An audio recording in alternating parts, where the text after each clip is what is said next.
Okay, hi everybody. Today is Wednesday, March 17th, at least in my time zone, and you are at the Kubernetes working group, K8s Infra working group, biweekly meeting. I am your host, Aaron Kirkenberger, also known as SpiffXP on all the places, occasionally known as Aaron of Sig Beard. We're all going to watch this meeting is being publicly recorded and will be posted to YouTube later. So we can all watch ourselves adhere to the Kubernetes code of conduct, which essentially is be your very best self to you and others. If you have a problem with the conduct of this meeting, please reach out to conduct@kubernetes.io. You are also free to reach out to me privately on any of the places I'm available. Okay, thank you all for showing up. Sorry for the confusion over what time is and how do time zones. But you know, it's daylight savings time. So I'm going to paste a link to the agenda in chat if you want to put yourself down as an attendee or add items that we may be able to get to if we have time. Let's see. So let's welcome any new members or attendees. Moshe, sorry, how do I pronounce your name? Why don't you tell us how you pronounce your name and introduce yourself? I feel like you're new It's face here. Moshe. So I've actually joined one or two sessions before. Okay. So I'm a bit around the place. I mainly spend my time in SIG cluster lifecycle, on image builder, and a little bit on the cluster API. Yeah, that's kind of me. Okay. Welcome. Good to have you around again. Even if I'm really terrible at remembering names and faces. Okay. So anybody else want to say hi or hello? So it's fine. I'm going to move on to the next part that we usually do, which is we look at our building report as I find the doc. Sorry, give me a moment. I'm going to share my screen and maybe the illustrious Tim Hawken will take a look at billing from his side and see if it lines up. So that's our spend over the last 28 days. Let's see what that looks like with a graph.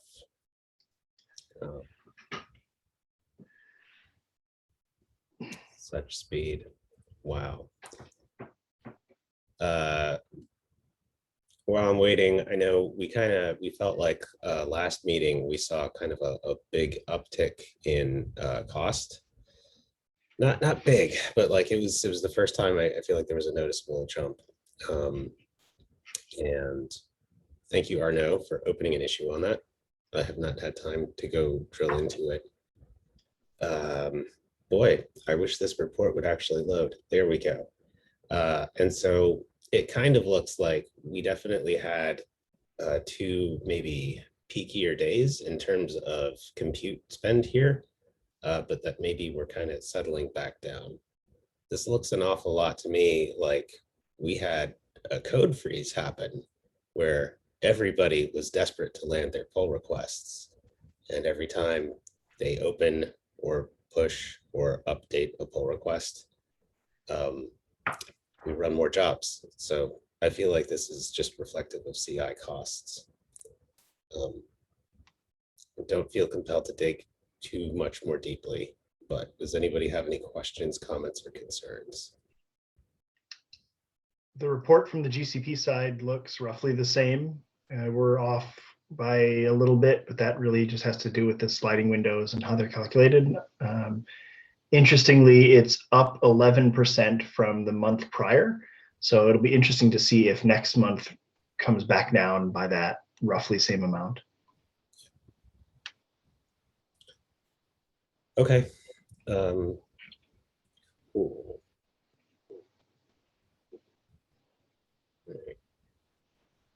Next up on the agenda, I wanted to go through some administrivia. So That makes it sound really small and tiny. I don't know how else to, the other only word I had was meta. So first, I want to congratulate Arno, our newest K8s Infra lead. Thank you, Arno. Welcome, re-welcome, whatever. Arno has consistently shown up and done great work and has been pushy to Tim and myself and Dims to remind us that other people want to help out. So I'm really looking forward to continuing to work with Arno. Bart reached out and said that as much as he really wants to help out with this group, his availability is kind of diminished right now. So he has to be moved to emeritus. So thanks to Bart. So the next item, Rian put on the agenda, but I also had meant to preempt this agenda item last week, but I didn't get to it in time, which basically time zones are a man-made construct that are horrible, but we all live in them. I feel like maybe we want to look at a better meeting time that accommodates the fact that we have people in as many time zones as we do. So I just learned before I pressed record that Rian's in South Africa right now. So I don't even know what time zone that is, but I know we at least have people who span GMT -7 to GMT +13 right now.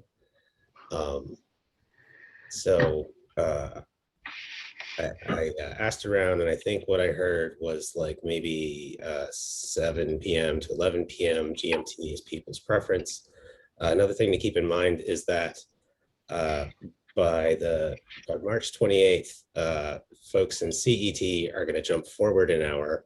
And then by April 4th, folks in New Zealand are going to drop back an hour. So whatever time we would choose today would turn into 1 hour earlier for people in New Zealand, 1 hour later for people in Europe by mid-April. So I will share my screen because I tried to find sort of a tool to help me figure this out. Ignore the place names. I don't know where we actually live. I just wanted to get the time zones. So I felt like if I picked, first off, this limits it to what it thinks are local office times. So I can't quite go all the way to GMT, but I sort of felt like maybe 1600 GMT might be a really decent compromise.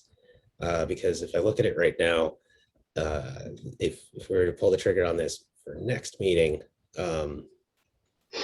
Paris would have jumped forward to 10 p.m. by this time, or CET would be at 10 p.m. And then Auckland will eventually drop back to 8 a.m. So that's my suggestion. I was thinking if you want to talk about it now, we can. I was also going to throw out a doodle with sort of some time ranges here. And I'm also open to the idea of shifting days if we need to do that to accommodate people's schedules. Thoughts?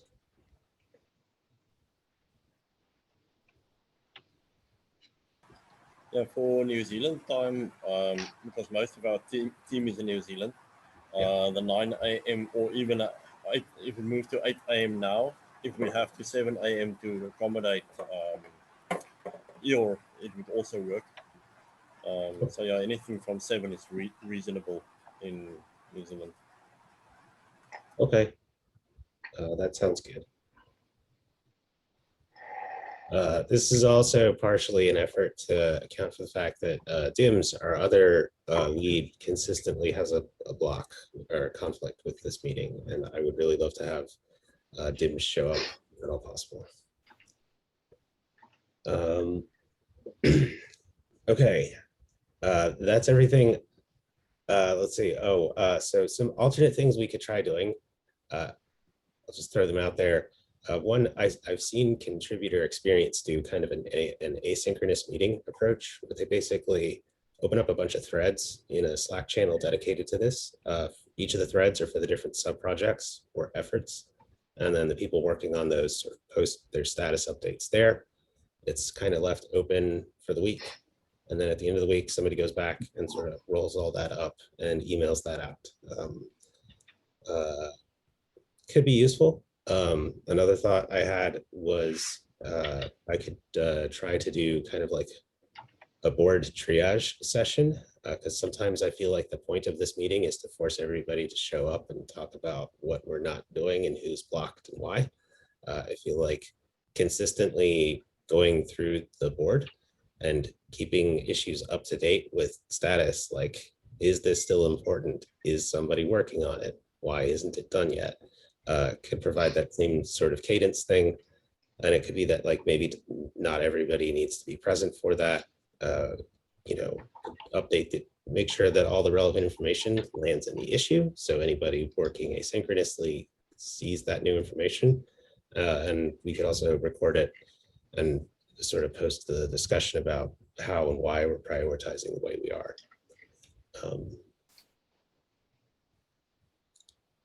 Anyway, the last thing is I apologize for the recordings not getting up in time.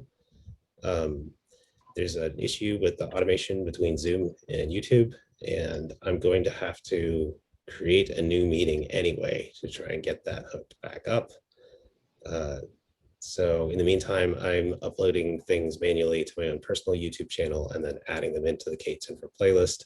So if you're like looking for new meetings by following the YouTube channel or the Kubernetes channel on YouTube, and you're wondering where they are, they're on my channel, where you can also see SIG testing meetings and random recordings of me playing drums.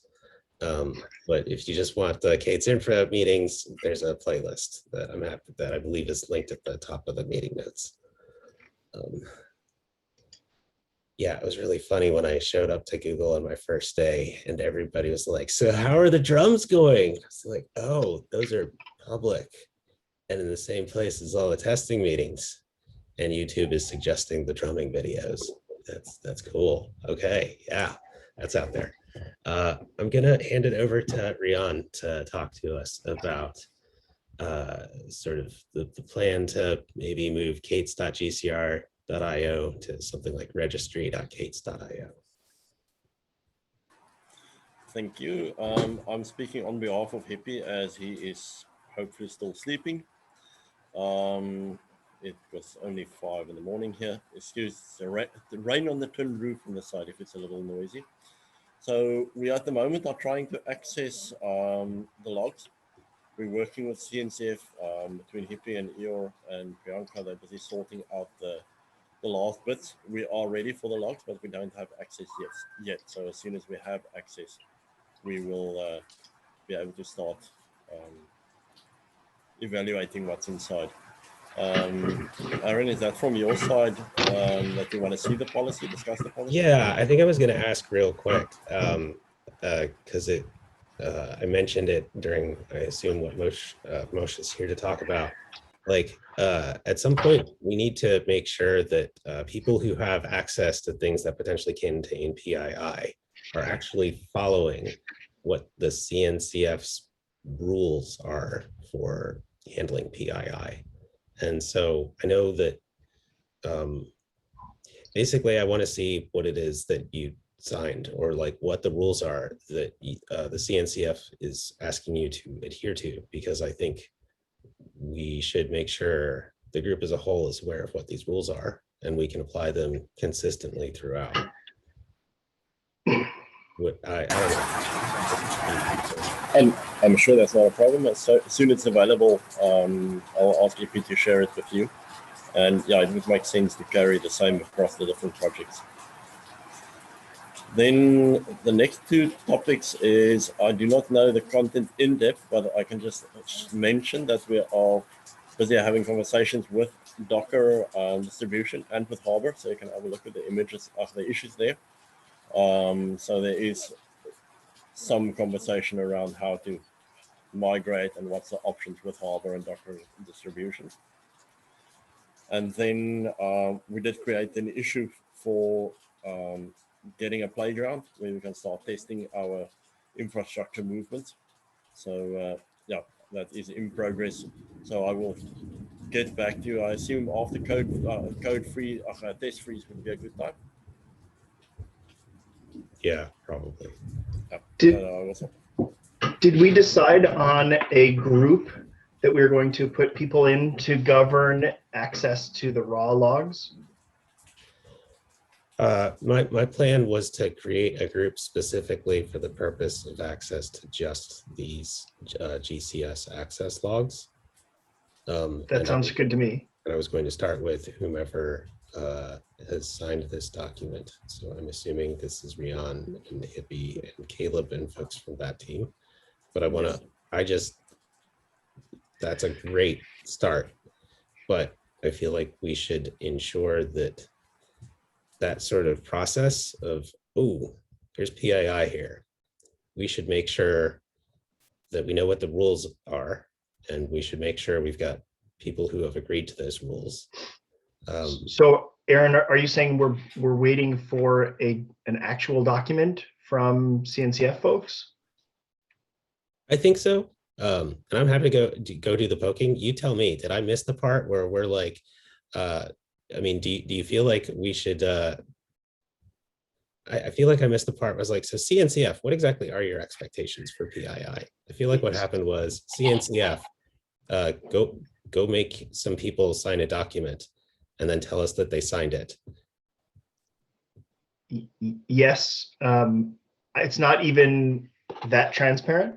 Like mostly I think what I saw was Priyanka saying, yes, the II crew is cleared for this and we'll have the rest in place eventually. I don't know when eventually is. I don't know what the agreement is or what the rules are.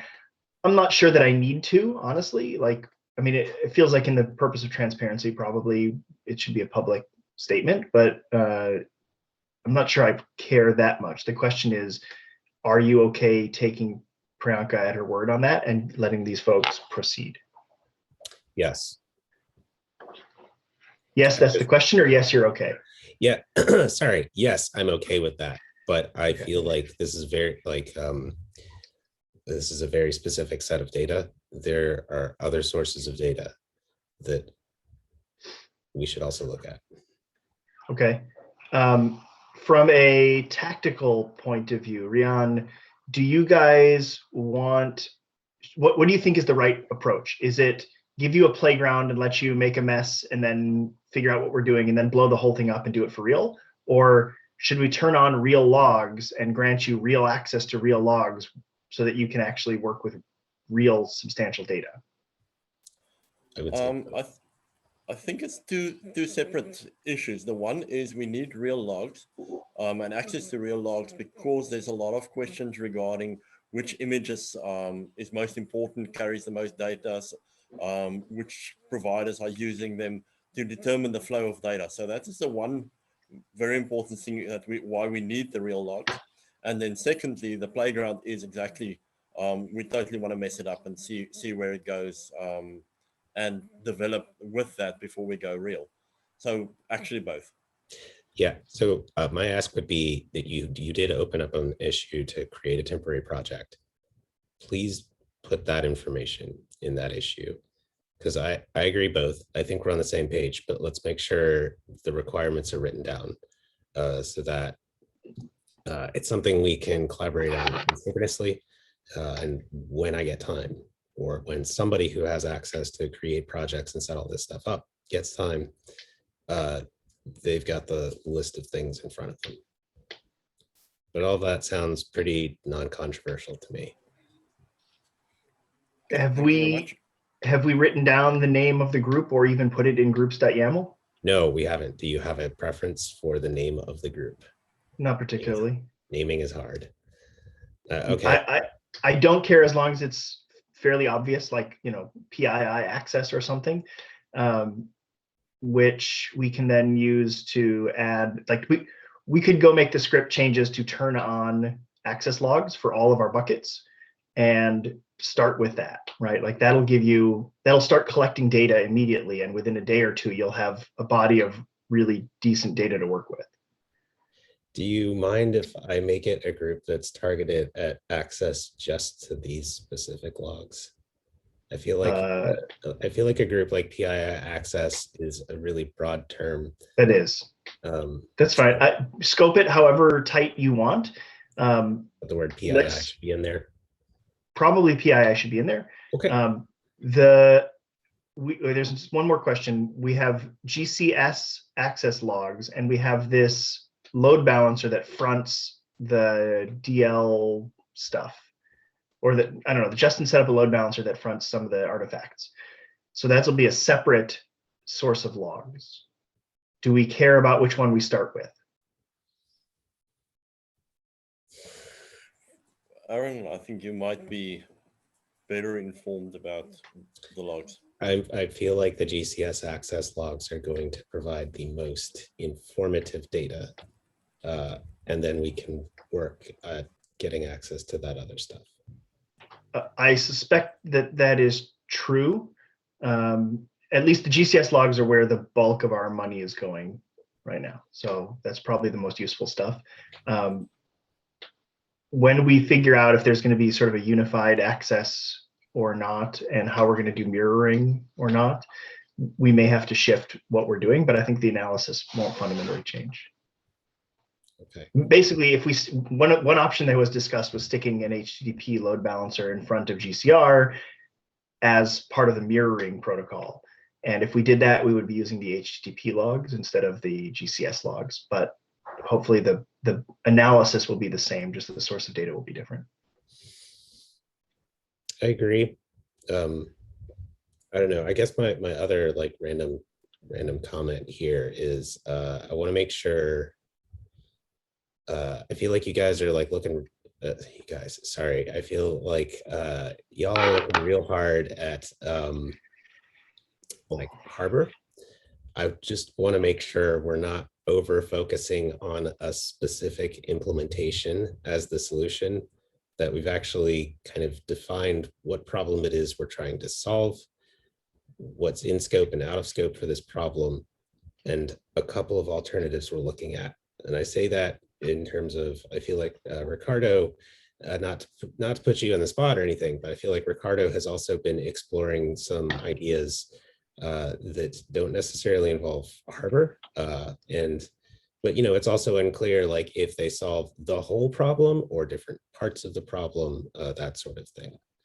So I would encourage collaboration in exploring alternatives.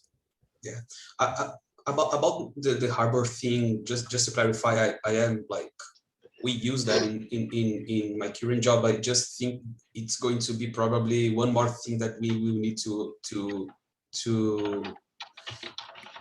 maintain, right? So my concern about that is that we are going to bootstrap a machine and then going to maintain a Harbor, and it's not. I'm saying as a first hand, it's not easy to maintain a Harbor registry when you have like a lot of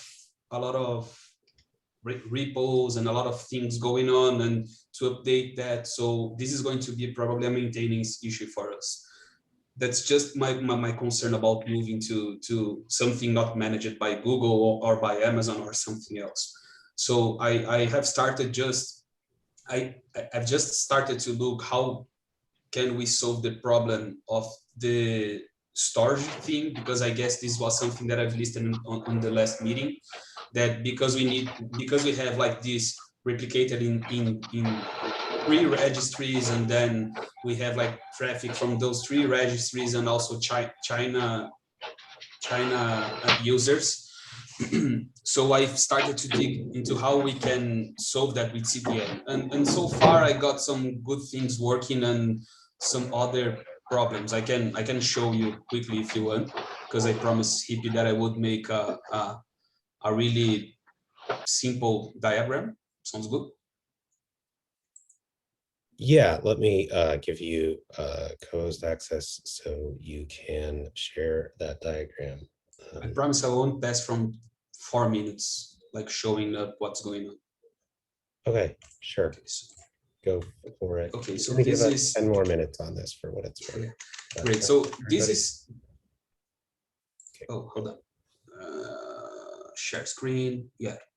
So this is the diagram. I don't know if that's already showing up, but this is the diagram that I was working with, like having the K8s.gcr.io that I guess it's an alias for the US artifacts, and pointing the CDN to the K8s.gcr.io. So I've sent to you a command in Zoom chat that if you do that Docker pull, it's going to pass through the CDN from like Guarulhos or Lisbon or San Francisco or Tel Aviv or any CDN that's close to you by an unicasted IP that I have allocated for this Docker registry. And then I guess, so I don't know if this is what this is what goes on, but probably this goes through inside Google Backbone and points to the K8s.gcr.io registry. So I've asked some folks to make some experiments to see if this is fast or if this is slow, and like I have one person in Europe that say that was really fast, and one person in India that say that was really fast as well, and some CNCF ambassadors as well. So this is actually what's going on. So we have like this unicasted IP passing through the CDN, and I'm forcing the request header to point to the K8s.gcr.io, even if I am pointing to here. So the registry answers well. So this was the CDN configuration that I've used forcing cache. So Ricardo, let me quick give you a peek at what's happening behind the scenes. Can you go back to that? Yeah. Yeah. When you hit K8s.gcr.io, that is an anycast, well, not quite anycast, but whatever Google's doing for their stuff. That will enter the Google network at whatever point of presence is closest to the client, and will decide based on that whether to route you to the US replica, the EU replica, or the Asia replica. And those replicas are multi-regional within the continent. So like there's 2 or 3 in the US and 2 or 3 in Europe and 2 or 3 in Asia. So it should be fast. The CDN front end here doesn't add much except possibly distributing the download bandwidth even further, pushing it out towards the edge more. What I'm really interested in, maybe you'll get to this, what I'm really interested in is how do we expand that backend set so that it's not just K8s.gcr.io, but also something.amazon and something.azure and something.china.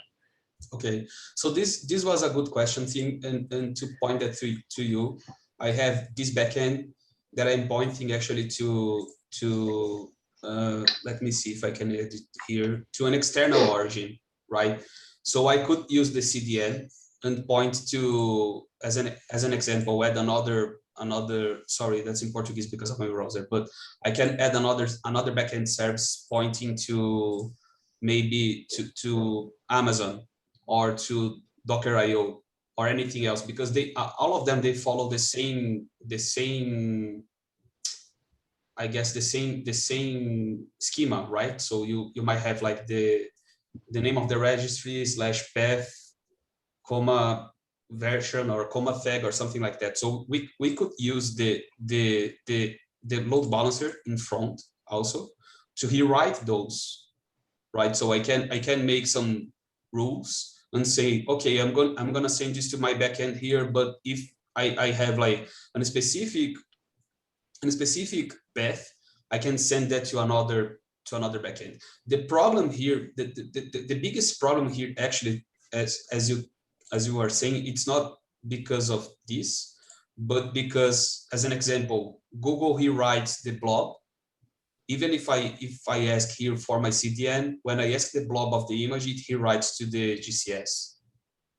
So I cannot rewrite the GCS, the found response to the GCS here.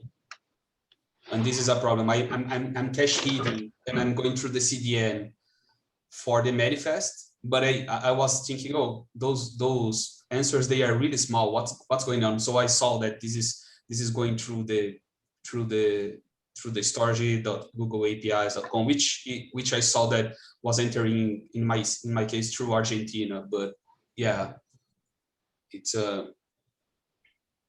this is the main problem. So I can take a look if I can use like the balancer here or I know that I can use also from CloudFront the same way, but I was trying to make this work in Google CDN. I know that I can specify backends per path or per just randomizing them. But because of the nature of the Docker pull commands and the OCI theme, right? It's pretty hard to preempt the path that's going to be used. All right, thanks for digging in. Keep going. Good luck. So I don't know nearly enough about how the image pull protocol stuff works behind the scenes. So you're already beyond what I have any experience with. So yeah. Good luck. Thank you. Yeah. So that's all. Yeah, thank you for walking us through this. I think this is exactly why I want to make sure that you and Hippie's team are talking through possible paths to implementation here, and really appreciate your help here. Okay, Michael. So to add a bit of context, so with the CDN, for example, it would by default be a proxy to different backends, right? So the backends being AWS or different other clouds or GCR, then everything would be proxied, which would end up, or the bandwidth would end up in our CDN and on our bill, basically. So basically the issue that came up that besides the image header, the actual data is redirected to GCS is kind of what we want, right? So we want to have the main image manifests be delivered either by a proxy or GCR as a backing store, or with a custom implementation or whatever, be delivered centrally, and then everything else that is bandwidth heavy should be redirected with a 302 with either split horizon DNS or something else to specific endpoints being in Azure, in AWS, or GCR. Basically, that the blobs, the data blobs that are us costing the most are delivered locally. Even so, the Docker pull is officially pulling from registry.k8s.io, for example, but because Docker has the ability to recognize redirect similar to Git, the actual data blobs in somewhere else, right? So Michael, can I press pause on it? I want to make sure we have time to sort of run through the rest of the stuff on the meeting. I think, I appreciate your interest in helping to come up with a solution and find the problem and stuff. So I think it would be great if you work with Hippie and the rest of the team to kind of let's help define the problem away from this meeting, and let's come back to this meeting sort of with a proposal of what we think that the problem is, what we think the requirements are, so on and so forth. Not to cut you short, but I did want to respect the rest of the stuff we have on the agenda. I will do so by kicking my thing off the agenda, and let's just have Moshe talk about the agenda item he added. Cool. Before I get there, just a comment on the Google groups for the restricted data. So what I would recommend is actually using two different groups. So you have a PII access group that governs the compliance. So these are the people who have gone through the compliance routes to enable them to access PII data. And then you have another group to define where they can access. So you split those kind of roles and responsibilities into two different teams and two different roles. I think in the long term, that will make it easier as you get more and more PII type requirements that need to be met. So that's just a comment there. In terms of on call, so I understand. Here, let me give you screen share access. You can show us your doc. Cool. Okay, you have power to do things. Please don't kick me out of the meeting. Cool.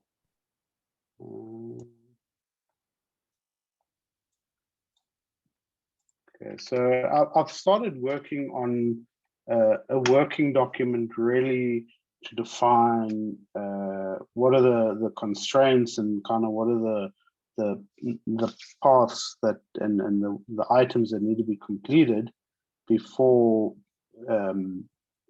for example a request for volunteers goes out. And I know like that PII group would probably be one of those things. I know the security model is another one that needs to be addressed. I think there are ways to solve all of these things. So one of the things on the access is that we're actually working on a break glass controller for other clients that you link that up to an on-call schedule. Only when an incident is triggered, you hit the button, and then that button grants you access and then sends out notifications to everybody. So you can trust but verify, or trust but not give blanket access. So I think there's lots of ways of solving these problems, and I think that we just need to define what it is those problems are, put the solutions on the table, and work out who can or who wants to help try and solve those things, so that we can actually move forward. One of the other things is kind of splitting the on-call versus contributor roles or contributor ladders. So I think those have different roles and responsibilities, and I don't think we should link the two. So you should have a separate on-call ladder to a contributor ladder. One gives you rights to commit code, and one gives you rights to fix things that are broken that may need code changes after the fact, but one is really about applying band-aids when you're bleeding, and the other is how do we improve the health in total and don't reduce that health. So that's kind of my thoughts on the matter. I don't know what everybody else thinks.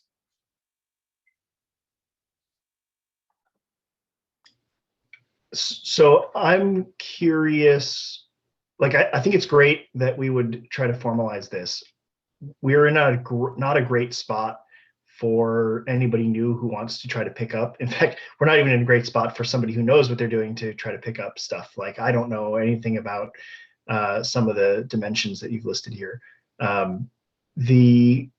couldn't help you if Prow went down, despite holding all the keys. So the question I guess I have is two parts. One, can we do this before we've really established runbooks? And is there some underlying syndrome that you're trying to address through this? Like something more urgent? No, so I think part and parcel of sending a call out would be to build those runbooks. I don't think you can do this without those runbooks. So there's, I think, a set of criteria that we need to meet before you can say, okay, let's start requesting people to be on call, or ask people to start applying to be on call. So I understand there's a lot of legwork to be done before that, and that's something that we can allocate some bandwidth to.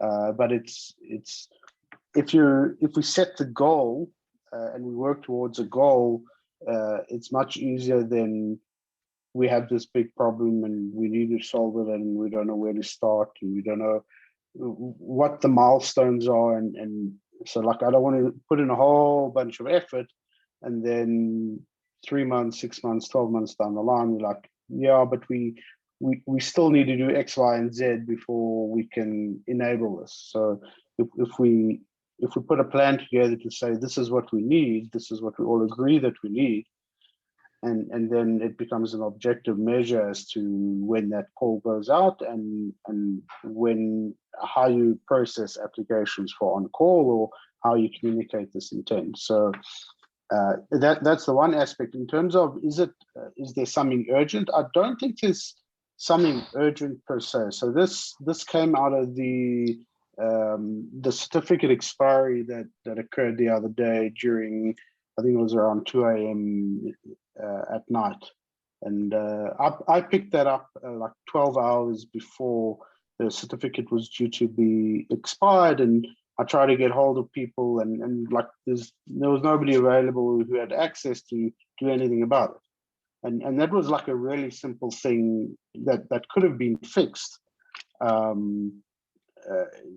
it doesn't require, so that was an example of the type of on-call that I think is necessary. Is on-call for people with access, or on-call for people who can get access at a break glass level. So I think things like PROW and stuff like that, I think is completely out of scope. I think those are things that we need to understand how we protect those clusters from on-call, so that on-call can't impact them or break them in any way, and have a separate PROW on-call. And I don't think that really needs to be a 24/7 365, because the impact of that is much lower than if core K8s serving goes down. So packages, registries, DNS, those type of things is, I think, the things that we want to put in the scope of 24/7 on call. I'm glad you said the last part, because I agree that something like PROW like demands dedicated ownership, right? Like there's no way that we can enlist a volunteer army to, I think, get that level of depth and do other stuff. Like it doesn't seem like a reasonable requirement, at least off the bat. The rest, I guess I don't disagree with, except that I wouldn't characterize the cert stuff as normal or simple. Like it's kind of an extraordinarily weird situation that cert manager doesn't handle it properly, and we've painted ourselves a bit into a corner. And we know 6 months ago we set a clock, and 6 months later we had to reset the clock, and 6 months from now we will have to either have fixed it or set the clock again. But eventually that needs to stop. I don't have any concrete argument against getting better run books and trying to drive towards this. I mean, right now, honestly, I'm looking at your list. Some of these things, like the website, if it goes down, there's a very small number of people who are going to get paged, and an even smaller number of people who can do anything about it. So that's not a great situation for us to be in. That said, I'm sorry, I'm just talking to hear myself. I don't know what I'm saying. I think, I guess I would love for somebody to articulate what the plan should be. And I think this is a fantastic start. Like for real, I can't even tell you how long it took me to try and articulate what the plan should be for what even is the infrastructure that we are trying to migrate out of the project. Who even owns about it? Who are the stakeholders? How does it work? Why does it work that way? Should it work that way? And like that's kind of the prerequisite to a whole bunch more on-call responsibilities showing up. But I think like we should definitely think about with what we have, do we have enough to do on-call for certain pieces or portions of this project? How do we do better? So I would love your help in continuing to kind of spec this out, lay this out, and see if we can put together milestones and encourage people to show up. I feel like one of the models we sort of have here is that there's specific services that run on like the AAA cluster.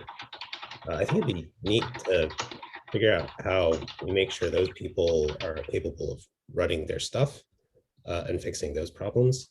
And then we can kind of go back to the other layer of like, there's super critical infrastructure, and we need to make sure that we understand how that works too. To your specific problem of like nobody being awake at that time who had access. this kind of part of why Arnaud is is a new lead here.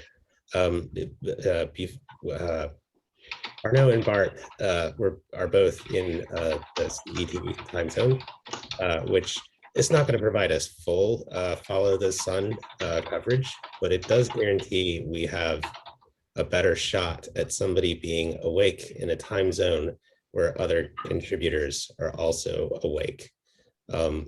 I've also seen a bunch of activity from Nikita, who contributes code and automation and testing to this project, she is in the Indian time zone. I forget which one.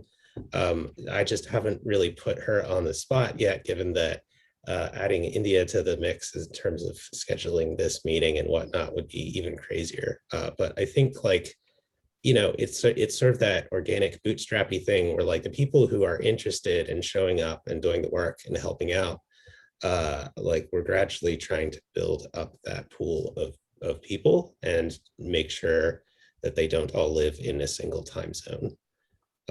So if you are interested in joining that pool of people or describing what you think the formal process should be to get the requirements to join that, and, you know, what infrastructure we need to build or stand up to support that, and then, you know, who do we need to maintain that? Like, I think you're proposing a very reasonable thing. We just need help. And just to be clear, there isn't, as far as I know, there isn't a single list that we've written down anywhere that is maybe as clear as what you've written in this doc in terms of what are the things that we need to, that we own, right? And your list certainly isn't complete, but the problem is that it spans levels, right? There's Google service-oriented stuff like DNS. I started to write this in the chat. There's stuff like DNS that is just a Google service, and if it goes wrong, I don't really know what we're going to do about it, right? Like, we sort of assume that the service we're working on works, but it would still be nice that there were people who could poke at it if something went wrong. There's stuff like Prow, which requires some much deeper expertise to really understand what's going wrong, and, like, I don't want to wear that crown. I'll happily leave that to Aaron and the other SIG test folks. And then there's stuff in the middle, like running the clusters and the things that run in the clusters, right? We cross that boundary. As infrastructure, we own the clusters, clearly. And so if something went wrong with the cluster, we'd want to know. But we also run some number of those smaller services on there, like Cert Manager, great example, right? It's infrastructure for the cluster. Somebody probably needs to really own it on our end. So I think that we should split what needs to run inside the cluster versus actually running what should be, or fixing what should be inside the cluster. So you can have a contributor ladder for changing stuff inside the cluster. But I think once something is in GitHub and this is what should be running, that type of ladder should be different to somebody who's just tasked and enabled to make sure what should be running is running. Sure, we have different Google groups for each of those roles, right? And though we haven't consistently named them in terms of spanning the in cluster, out of cluster divide, it's pretty obvious. Like, we have cluster admins and RBAC dash Cert Manager and those sorts of groups. So we have some place to designate ownership, but I don't feel like we're actually demonstrating it. Yeah, like, I think a great symptom of that, for example, is we don't really have very consistent labels to apply to our different issues for me to understand at a glance. Is this something that's outside of a cluster or inside of a cluster? We have these vague, like, cluster management versus, like, infra management things, but I don't think we are naming specific categories that, unfortunately, some are horizontal, some are vertical, some are just very specific blobs in one section. I would love your help in kind of trying to put together that taxonomy, even just in, like, label form. And maybe we can sort of converge to, like, sort of the same label and sort of the same Google group for privileges and roles, and sort of the same set of owners. kind of live in sort of the same location for this service, this app, this piece of infrastructure. Then it becomes really clear who owns what. So also coming back to, I agree with you. So I think also coming back to the DNS thing. So if DNS goes down, so maybe the on-call person can't fix anything, but if he has rights to log a support ticket for it, and it can go through to the Google DNS team, like any DNS customer, then I think that meets the on-call requirement. So it's not necessarily that they need to be able to fix it, but they need to be able to take it to the next step and the next escalation point. Which probably is a bit harder because the groups are scoped more on their specific items, and support is taken out of that, if I'm not mistaken, because filing an issue with support is a really high up the ladder kind of thing. So that might be an issue. So the escalation path could be, correct me if I'm wrong, that basically per service we should try to have basically coverage in terms of different time zones for that specific service, say DNS, people specific to the DNS thing that can debug or something like that, but they can't do the creating the support ticket, but they can analyze that it's not on us, but on Google, for example, and then they would escalate that to, say, currently the admin team, which has access to everything, including maybe creating the support tickets, where now with Ono, we have the ability to be a bit more time zone spanning. Is that right? So what is the security risk or the risk of somebody creating a support ticket? I just want to call out that we're at time right now. And so I feel like I feel like we are very receptive to your input, Moshe. And Michael, again, I'm very receptive to the idea of y'all hashing this out offline and kind of helping iterate on this until we get to the point where there's a more fully formed proposal that we can kind of agree on and break out, and then figure out who's going to work on this and get it get it moving forward. So I think this is really a really great start. What do you need from us to help you move forward? I think feedback. So if you can maybe just review this doc and tell me what I'm missing, what I should add, what is wrong. Okay, I guess like I kind of want to caution that a problem I have run into in the past is I spend a whole bunch of time creating this very crystalline, perfect structure of the work that needs to be done. And then it never gets done because I haven't really thought much about, like, how do I incentivize people to do this? Where am I getting the people from for this? So on and so forth. Now, I think what I got out of the issue you filed to start this conversation was like, yeah, but you still need to be able to call for volunteers. Like, so this is about kind of figuring out, like, when are we ready to make that call for which parts of the infrastructure? And I think that's cool, but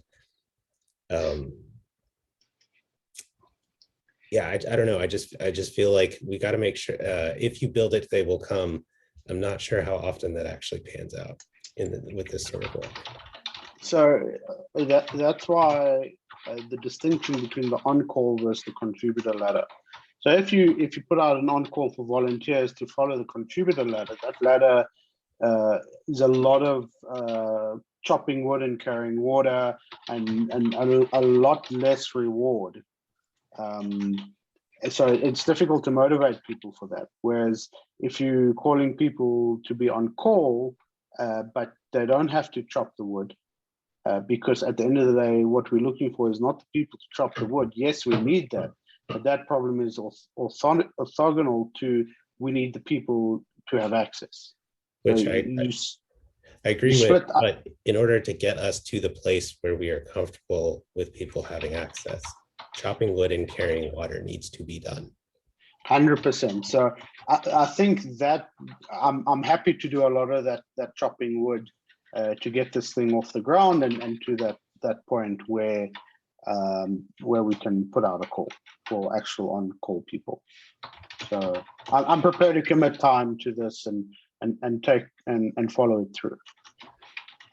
That sounds awesome. And yeah, I hope I'm not sounding like a jerk. I'm definitely not asking you to be a hero. No, like, yeah, being a hero is not healthy. So many times. maybe concretely, like we can, first of all, this list is a good start, but incomplete.